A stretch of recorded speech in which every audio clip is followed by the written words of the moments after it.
બાઇકના હપ્તા ભરવા વ્યાજના 20 ચક્રમાં ફસાયેલ યુવકે વ્યાજખોરોના ત્રાસને લઈ મજૂર યુવકે જીવન ટૂંકાવ્યું.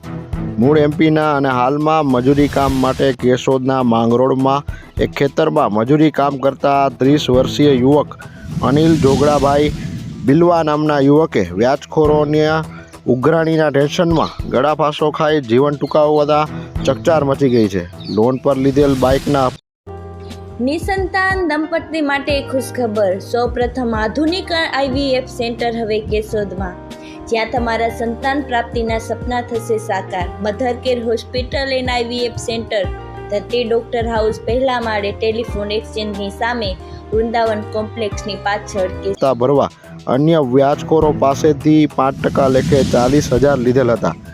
ઘટનાને લઈ મૃતકની બોડીને સરકારી હોસ્પિટલ ખાતે PM અર્થે ખસેડેલ હતી. ત્યારે ઘટનાને લઈ ગરીબ પરિવાર પર તહેવારના સમયે આપ તૂટી પડ્યું હોય તેવું દુઃખ આવી પડ્યું છે.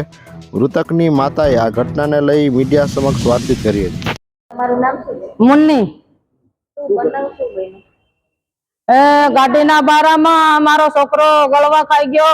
5% વાઇઝ ઉપર ગાડી में ले ली, ते गाड़ी में ले ली ते सूटे ने 4,500 रुपया ले देला. 5% गाड़ी में ले ली गिरवे ले ધાબવામાં અને પછી ને ગાડી ઉપાડેલી ફીસ ઉપર ઉપાડેલી તો ગાડીની ફીસ ભરો વાઇઝવ્યા ભરો એમ કરીને મારો છોકરો ગળવા ખાઈ ગયો, ફાંસી ખાઈ ગયો.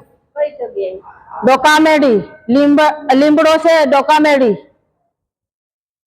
લેતી હતી. પછી ઈ હપ્તાવાળી ગાડી બીજાને તમે હા 5% લીધી? હા 5% 4,500 રૂપિયા લેતા ગાડી ઉપર 5%.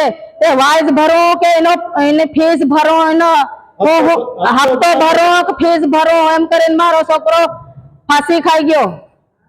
અનિલ નામ હતું. હા. ને એને કઈ સંતાનો કેટલા છે? છોકરા કેટલા છે? છોકરા 2 છે ને ડિલિવરી 4 છોકરા, એક છોકરો ઓફ થઈ ગયો. બરોબર. અત્યારે ડિલિવરી આવી? એ તે 10 દિવસ ઘટી રહ્યા, ડિલિવરી છે. બરોબર. 10 દિવસમાં ડિલિવરી આવે? હા.